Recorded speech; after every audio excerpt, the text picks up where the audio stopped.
Can Dustin Poirier finally get his hands on some undisputed UFC gold?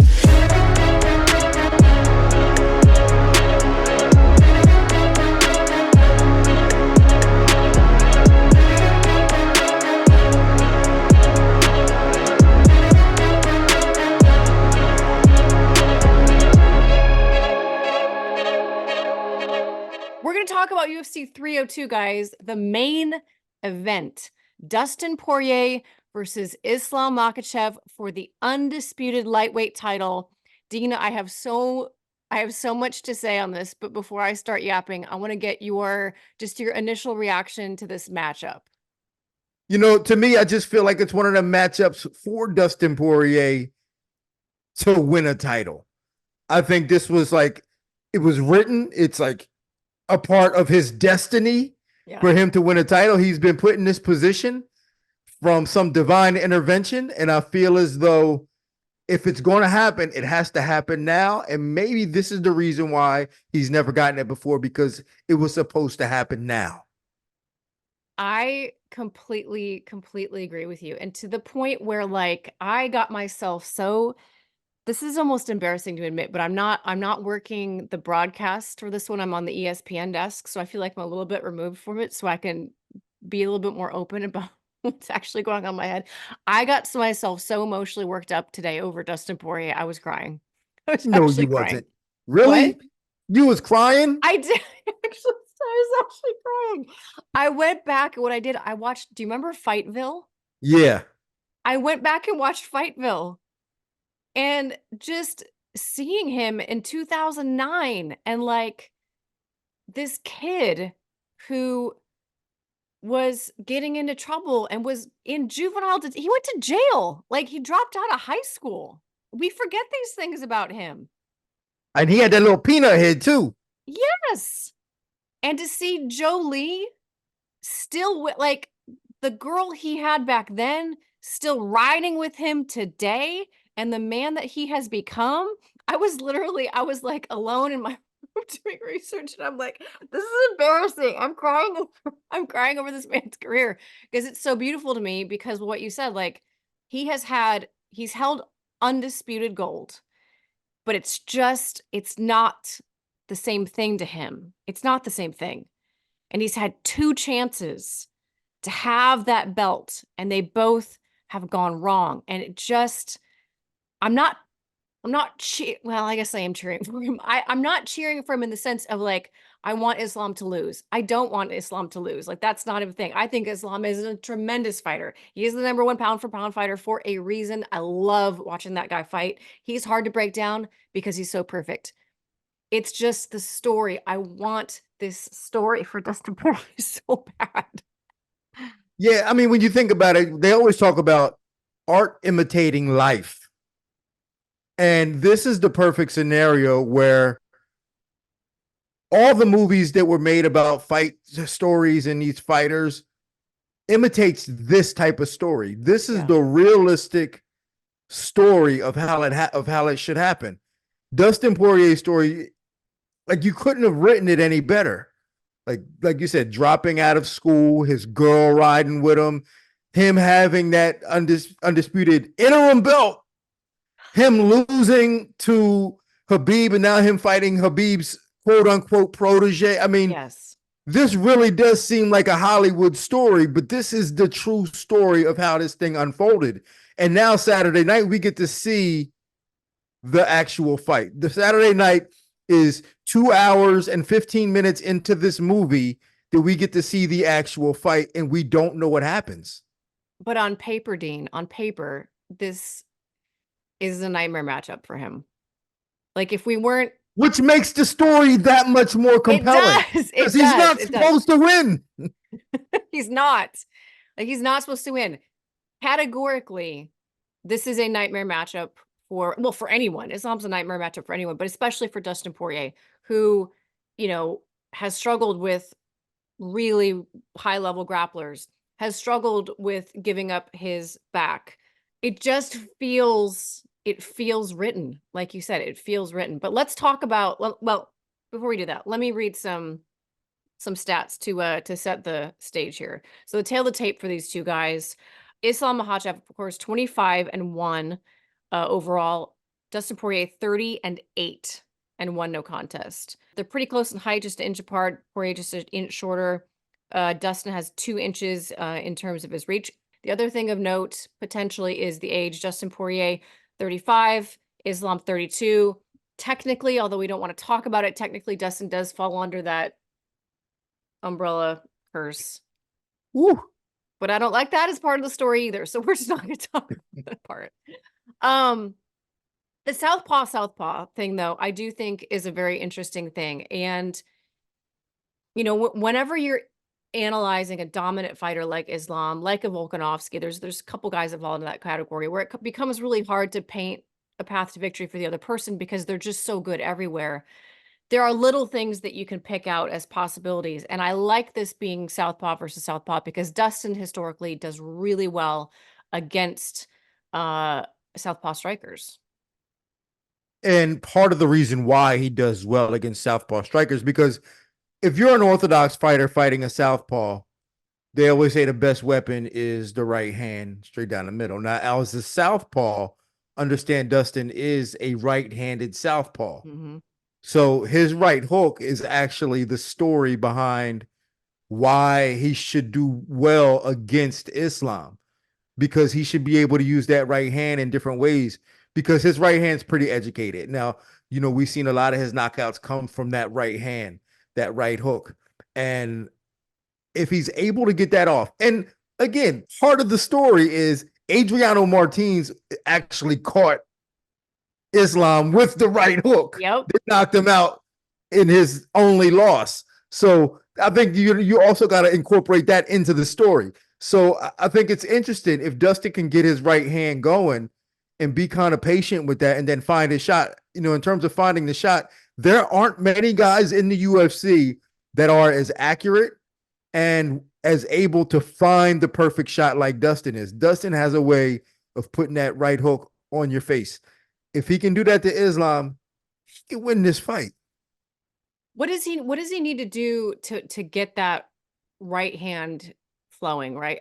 Because, and I guess maybe the question within the question is, you know, I think everybody who is enough of a fight nerd to be watching this channel, you know, we don't have to dumb it down too much. You know, I think Dustin does best in slightly more chaotic situations where he can just really be engaged in an intense flurry within a boxing range or even a longer boxing range. How do you, though, create chaos? How do you make the fight gritty and make the fight messy without at the same time opening yourself up to takedowns and all of the things that would be just giving stuff up to Islam? Like, what would your advice to him be in terms of like getting this fight a little bit gritty? I think in terms of the numbers and the odds of this fight is that Dustin at some point has to defend the takedown or at least get back to his feet. Yeah. He has to get Islam's respect in terms of if this goes to the ground, this guy can get back up, because we can't bank on the fact, because Islam's a decent striker. He's a good striker. I don't want to say decent striker. Islam is a good striker. Yes. And we can't bank on the fact that, oh, well, if Islam just strikes with him, Dustin's just going to be that much better and tag him. We can't count on that, because to me, that's not a really likely scenario. I think it's a possibility, but not a highly likely scenario for if Islam's striking with Dustin. Dustin's just that much of a power puncher that he's going to clip him. It's almost like the Conor McGregor when he fought Mayweather. He could catch him with the left hand. Yeah. I don't believe in that in this situation. I think at some level, Dustin has to show Islam that he can get back to his feet if he gets taken down, or he can stop some takedowns that forces Islam to take a couple of bad shots. If he can force Islam to take a couple of bad shots, then I think Dustin can force him to strike with him long enough to where now they have some gritty exchanges. And do you agree, though, that those gritty exchanges are where Dustin? Oh, absolutely. That's actually where Dustin does his best work, is when sometimes guys think they got him on the fence. They got him, and they're trying to they're punching on him, and they feel like they got him. But Mm-hmm. Dustin rolls well with the shots. If you ever watch Dustin's defense, he rolls with the punches good, and then he counters good off of rolls. So I think at some level he's going to have to get Islam punching at him to where he can counter him and punch off of Islam shots. Yeah, Islam right now has the longest active UFC win streak with 13 wins, 12 of them coming at lightweight, which is the longest streak in the history of that division. Um, which is it's unbelievable to think about what he's been able to accomplish within that streak. So I had to like, you know, when I try to figure out how to analyze a fighter, I go, you know, what are the strengths, what are their weaknesses? It's really like I said, it's hard to find his weaknesses because he's barely lost any rounds. I did go back though to the third round of the first fight against Alexander Volkanovski, and it was a round that he lost. And I do think that there are some things there that if Dustin can do effectively for long stretches of time, that's where he might be able to find some success in the fight. And it was a couple of things. It was finding angles in his boxing, with which Dustin is very good at doing. It was finding the leg kicks at opportune times, which we know Dustin has an excellent calf kick, and then landing flurries after clinch exchanges. That was where Alexander Volkanovski was able to have the most. It's not like, you know, he obviously didn't end up winning that fight, but it was the round that he had the most success in, and those were the moments that gave him that round. So it will be interesting to see, I think, if Dustin does go to some of those specific tactics like the leg kicks. I think he's going to have to, and I think being a southpaw, he has an advantage of getting the outside calf of Islam, so that will work in his advantage. But the problem is in the clinch. The Yep. reason why Volkanovski is so successful in the clinch is because he's shorter, and it's harder to pummel down for a guy like Islam, and it was harder for him to get down on a guy like Volkanovski. But with Dustin, he's going to have a much better chance. So I don't think Dustin should spend too much time in the clinch. I don't think that that's going to be an advantageous area for him. I don't think that he's going to be able to fight off the clinch well enough to get punches from there. Well, I and think he's got to, the judo of Islam is just so dangerous yeah, too. he's just, I mean, his ability to find a trip and the clinch is just remarkable. And I don't know if Dustin's going to be able to stop that. I think Dustin's best shot is really keeping as much space as he possibly can and getting Islam to start reaching. And that's a tough task because Islam rarely gets frustrated enough to start making mistakes like that. How much how much does experience really matter when there's a technical gap, or at least enough of a skill gap in enough areas where things start to look really hard on paper? Like as a veteran of the game, as someone who's, you know, how many UFC fights did you have? I had 9 UFC fights, Well, how many pro fights do you have? 36. There we go. There we Yeah, go. yeah. As someone who's been around the block more than one time, like we always talk about, you know, he's got the experience. How much does that really play a factor? Does it really matter that much? You know what? The thing is, experience can be both ways because, and I don't want to sound bad for Dustin on this, but Dustin also has 8 losses. Hmm. He's got experience in losing too. So he knows how to give up. So depending on his mindset going into this fight. Now, if he goes into this fight thinking, I'm going to die no matter what, I don't care, I'm either winning or dying, then that's one thing. But he also can go into this fight thinking, you know, this is my last chance. I'm going to give it everything I got. And if it's not good enough, then it's not good enough. And then he could get put in a bad situation. And then he has experience in losing. I mean, he's tapped out before. So he knows what it feels like to lose. And he knows that it's not the end of the world to lose. So that experience in losing can actually play against him if he gets in a tough spot to where he just goes, I gave it my best. I'm not good enough. So it works both ways in terms of winning and losing. So it can actually be a detriment to Dustin if he gets put in some tough spots and is willing to just accept it. What did you take away from his fight with Benoit Saint-Denis? You know, and that's a tough fight to really look at and say, wow, this is the guy to beat Islam, because Benoit Saint Denis was a bit sloppy in that fight. And he's always been kind of a bit reckless and sloppy. Mm-hmm. And that's perfect for a guy like Dustin. And Benoit Saint-Denis is not the wrestler that Islam is. But what it showed for Dustin is he's still got something left. And you can't count him out. So that's what it showed for Dustin, because Dustin was a major dog in that fight and you couldn't count him out. So the biggest takeaway was not from a technical standpoint, because technically Dustin was supposed to do that to this young guy. Yeah. But the young guy was still supposed to be the up and coming, the finisher, and he was supposed to run through Dustin, and Dustin shouldn't even have taken that fight, and Dustin showed that he still had a lot left in him. But from a technical standpoint, there's not much you can really take from his performance in that fight that I think is really going to carry over into the fight with Islam. Do you think that, win or lose, that this is Dustin's last fight? Like, okay, I'll give you both scenarios. If he doesn't win, do you think this is his last fight? I think so. What about if he does win? I think if he does win, he gives an opportunity for somebody to take it from him. You think so? Yeah, I think he does. But if he does not win, I just can't imagine him being able to get up for the opportunity. Because what fighters will always tell you is, I couldn't get up for it. Yeah. So I'm retiring. Like when you talk about Matt Brown was like, yo, I didn't get excited for the fight. It didn't scare me. He phrased it differently. I heard that. Yeah, I don't want to say it on this channel, but he said, never mind. You heard the clip, you know what I'm talking about. He's like, I heard about the fight, my dick didn't get hard, so it's like, this is only the way Matt Brown can describe his desire to retire is in those terms. Yeah. So he said that. And Dustin has got to be to the point now where there's not a lot left for him to do. And then think about it, the other only top contenders that he has that could really put fear in him are his buddies. Yeah, I know. Arman Sarukian and Gamrot are his buddies. Exactly. So like, they're not really going to put fear in him. So I just can't imagine Dustin really, if he loses, I think if he loses, then he retires. If he wins, I think he does give an opportunity maybe to somebody. If Conor wins, who knows? We might see a fourth fight.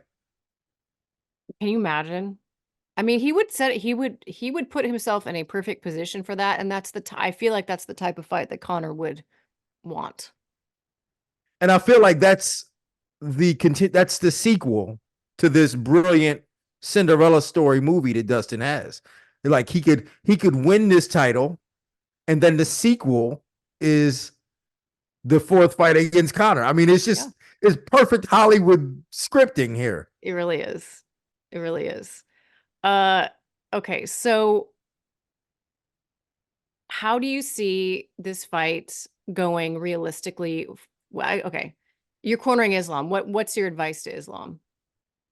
You know, everybody's been talking about Islam. If you listen to Javier Mendez, he's like, Islam could do whatever he wants. He could wrestle, he could strike, blah, blah, blah.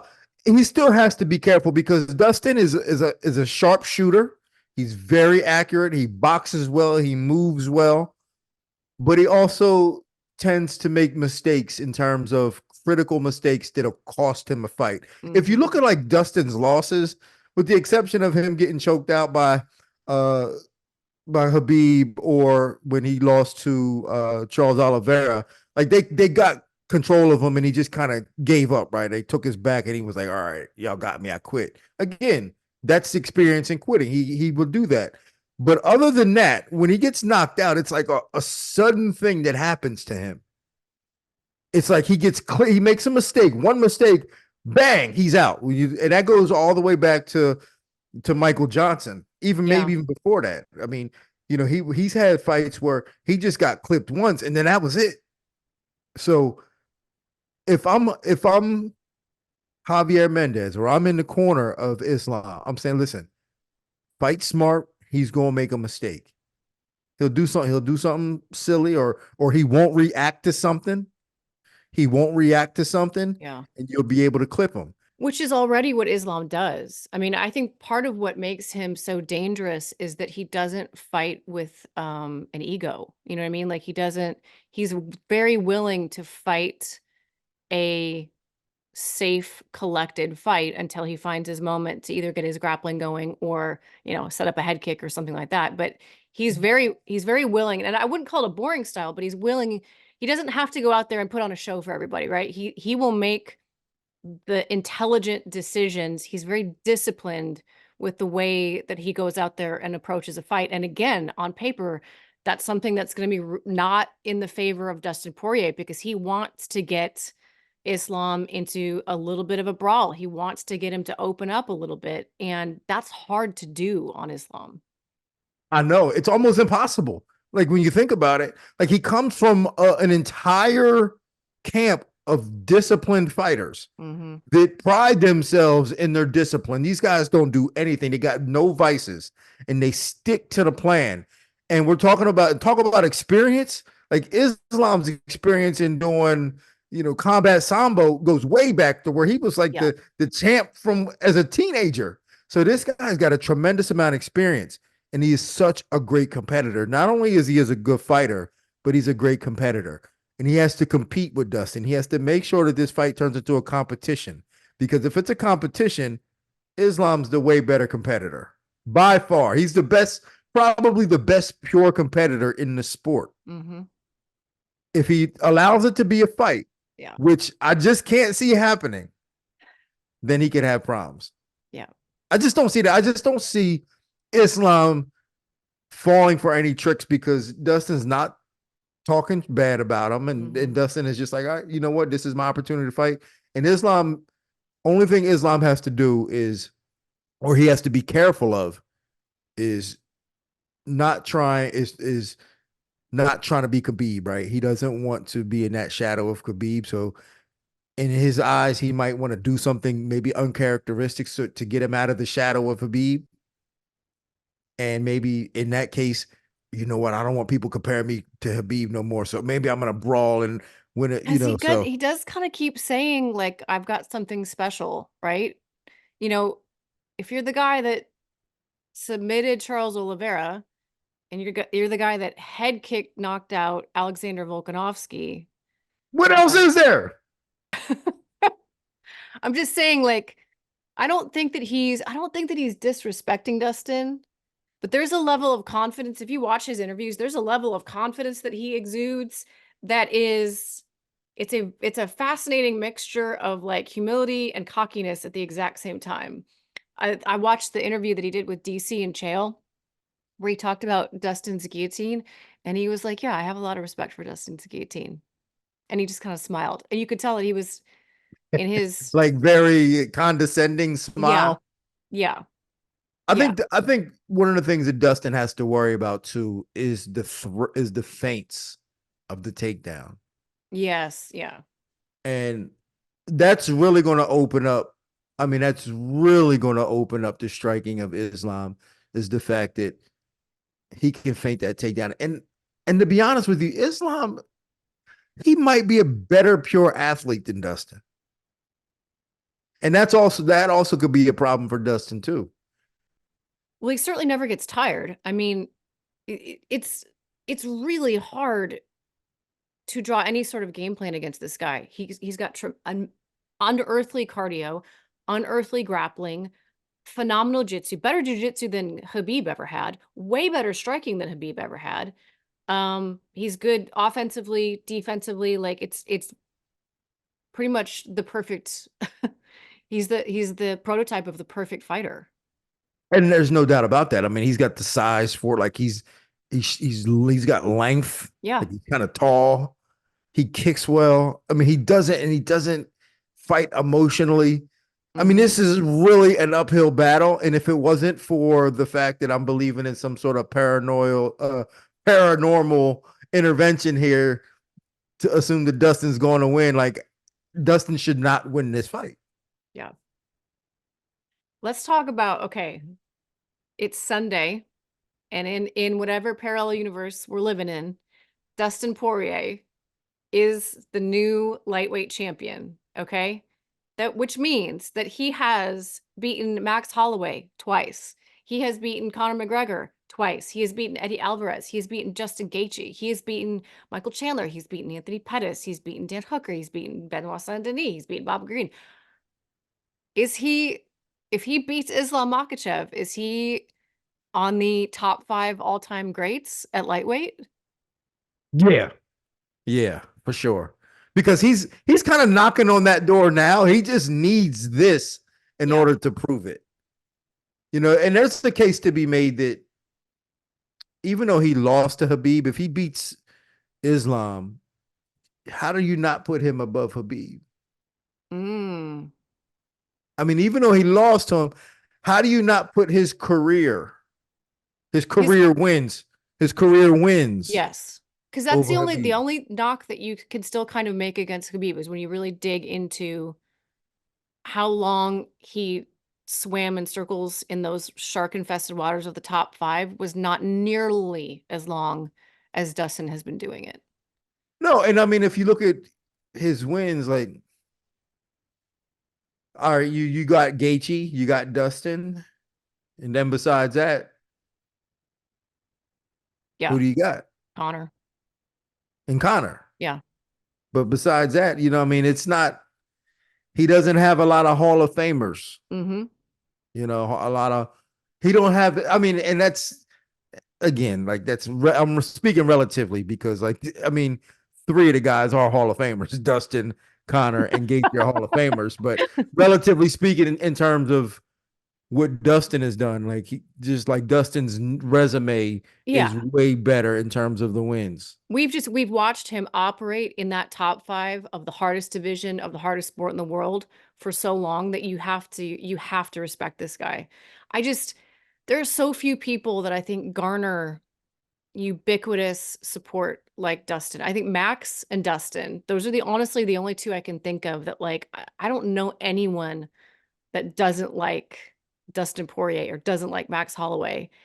And for him, if he can go out there and write this fairy tale ending to what has already been an unbelievable career, an improbable career, a career that, like, again, I'm telling you, like, I was watching, I got to read this quote.